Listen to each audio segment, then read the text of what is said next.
Hello viewers, welcome back to my channel ইরশাজু। তো আবার একটা নতুন ব্লগ নিয়ে চলে আসলাম তোমাদের জন্য। আজকের যে ব্লগটা থাকছে এই ব্লগটা একটা ঐতিহাসিক জায়গাকে কেন্দ্র করে। তো তোমরা পুরো ভিডিওটা প্রথম থেকে শেষ অবধি দেখো এবং তোমাদের সাথে আমি কিছু ইনফরমেশন শেয়ার করার চেষ্টা করব। আজকে আমি যে জায়গাটাকে ঘুরতে এসেছি সেই জায়গাটা হচ্ছে মালদা জেলার মধ্যযুগীয় একটি বিখ্যাত শহর, সেটি হচ্ছে গৌড়। গৌড়কে কেন্দ্র করেই আজকে আমি এই ব্লগটা শুরু করছি এবং তোমাদের কিছু ইনফরমেশন দেওয়ার চেষ্টা করব। খুব ছোট্ট একটা ব্লগ, তোমরা শেষ অবধি দেখতে থাকো। আর তোমরা যারা আমার চ্যানেলে নতুন দেখছো চ্যানেলটাকে সাবস্ক্রাইব করে নিয়ে পাশে থাকো এবং যদি ভিডিওটি ভালো লেগে থাকে তাহলে সুন্দর দেখে একটি কমেন্ট আর লাইক করতে ভুলবে না। তো চলো আজকের ব্লগটা শুরু করা যাক। গৌড় পশ্চিমবঙ্গের উত্তর সমভূমিতে অবস্থিত মালদা জেলার একটি ঐতিহাসিক শহর হচ্ছে গৌড়। গৌড় একটি মধ্যযুগীয় দুর্গ, যা দুর্গ প্রাচীর এবং প্রবেশপথ দিয়ে পূর্ণ। প্রাচীরের কিছু অংশ এবং কয়েকটি প্রবেশপথ, এখনও বেশ কয়েকটি মসজিদ এবং একটি স্তম্ভের ধ্বংসাবশেষের সাথে স্থাপিত। গৌড়ের যে ধ্বংসাবশেষ পান্ডুয়ার যমজ দুর্গের সাথে সবচেয়ে ভালোভাবে অনুসন্ধান করা যায়, যার ভিত্তি ছিল মালদা। গৌড়ের যে ধ্বংসাবশেষ আমরা দেখতে পাই সেই ধ্বংসাবশেষ আমাদের যে প্রতিবেশী দেশ বাংলাদেশেও কিন্তু বিস্তৃত। কয়েকটি ধ্বংসাবশেষ বাংলাদেশেও দেখা যায় বা বাংলাদেশে ওই পারে আছে এবং এই পুরো জায়গাটাকে কেন্দ্র করে গৌড় নামে পরিচিত। মধ্যযুগীয় শহর গৌড় এটি একটি খুবই ভালো পর্যটন কেন্দ্র। বর্তমানে এখানে একটি বনভোজন বা পিকনিক স্পট রয়েছে।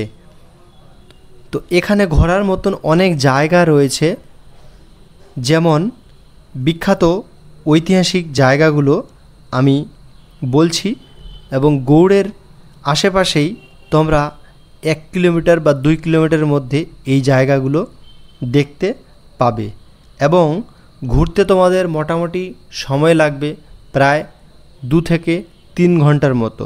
তো তোমরা সেই মতো করে হাতে সময় নিয়ে চলে আসবে। তো এক এক করে আমি নামগুলো বলছি, যে ঐতিহাসিক জায়গাগুলো বা স্থাপত্যগুলো, সেই জায়গাগুলো বা স্থাপত্যগুলোর নাম আমি বলছি। প্রথমেই যেটা শুরু করবে সেটা হচ্ছে কোতোয়ালি দরওয়াজা। তারপরে দেখতে পাবে তোমরা গুণমান মসজিদ, লোটন মসজিদ, তাঁতিপাড়া মসজিদ, চামকাটি মসজিদ, জাহাজঘাট, বল্লালবাতি, 22 গজি ওয়াল, চিকা মসজিদ, গুমটি দরওয়াজা, লুকোচুরি দরওয়াজা, কদম রসুল মসজিদ, এছাড়াও ফিরোজ মিনার, দাখিল দরওয়াজা, বড় সোনা মসজিদ, যেটি বর্তমানে বাংলাদেশে অবস্থিত, রামকেলি এবং 2টি পাথরের স্তম্ভ। এই যে স্থাপত্যগুলো নামগুলো যেগুলো বললাম সেইগুলো তোমরা খুব সুন্দরভাবে ঘুরে ঘুরে দেখতে পারবে। এছাড়াও আরেকটা ইনফরমেশন দিয়ে রাখি যে এই যে মালদা জেলার বিখ্যাত মধ্যযুগীয় শহর গৌড়, এখানে তোমরা বিশেষ করে শীতকালে পিকনিক বা বনভোজন করতে আসতে পারবে।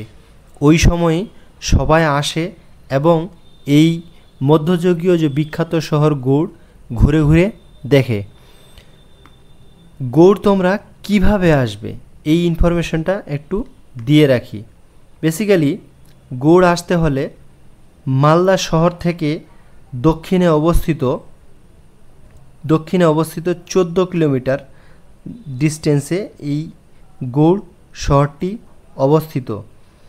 তোমরা যদি ট্রেনে করে আসতে চাও তাহলে তোমাদের প্রথমে নামতে হবে মালদা টাউন স্টেশন, আর না হলে গৌড় মালদা স্টেশন। এইভাবে তোমরা আসতে পারবে এবং যারা দূরে থেকে এখানে আসতে চাও তাদেরকে স্টে করতে হবে, মানে থাকতে হবে হোটেলে থাকতে হবে প্রপার মালদা টাউনে। কারণ গৌড় যে শহরটি আছে, গৌড় যে জায়গাটি আছে, সেখানে আশেপাশে তোমরা হোটেল খুব একটা পাবে না এবং এখানে যোগাযোগ ব্যবস্থা শুধুমাত্র বাস এবং কয়েকটি অটোর উপর নির্ভর করতে হয়। তো তোমাদের এই ভিডিওটা কেমন লাগলো তোমরা অবশ্যই জানাও। আর হ্যাঁ, অবশ্যই সময় করে ফ্যামিলির সাথে এখানে ঘুরতে আসো। খুবই সুন্দর একটা জায়গা, খুবই সুন্দর একটা ঐতিহাসিক জায়গা। তোমরা ফ্যামিলি সহকারে এখানে আসো, তোমাদের খুব ভালো লাগবে। তো তোমাদের কোনো কিছু যদি ইনফরমেশন আরও জানা থাকে বা জানতে চাও, তাহলে তোমরা কমেন্ট বক্সে জানাও। তোমাদের ভিডিওটা কেমন লাগলো তোমরা অবশ্যই জানাও কমেন্ট বক্সে। আর ভিডিওটিতে একটি লাইক করে দাও, যাতে আমি ভিডিও করার উৎসাহ পাই এবং সুন্দর সুন্দর ভিডিও দেওয়ার